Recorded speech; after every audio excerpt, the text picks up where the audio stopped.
لو حاسس ان الدنيا مقفله في وشك خالص واي حاجه انت بتعوزها ما بتكملش للاخر، او حاسس ان رزقك مثلا في الدنيا قليل، تعال اقول لك على حاجه لو عملتها اوعدك في خلال فتره صغيره كل حاجه انت عايزها هتتم، واحسن كمان من اللي انت كنت عايزه. انا لما بدات اعمل الحاجات دي والله بص يعني قدامي كان في حاجات مثلا عايز ابيعها كان بقالها شهور ومحدش عايز يسأل عليها. لما عملت الحاجة دي لقيت الناس بتتصل بيا بص بالعشرات، لدرجة ان انا بقيت اقفل موبايلي حتى في اوقات معينة.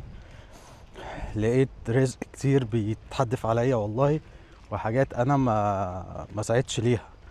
لقيت مثلا ناس للاسف مش كويسة ربنا بيبعدهم عني. ده غير بقى حاجات كتيرة جدا.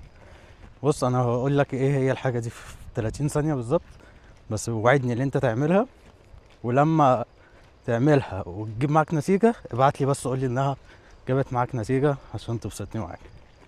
الحاجة هي انك تقرا سورة الواقعة كل يوم قبل ما تنام. اشمعنى الواقعة معرفش، طب ليه مثلا مش سورة البقرة او اي سورة تانية؟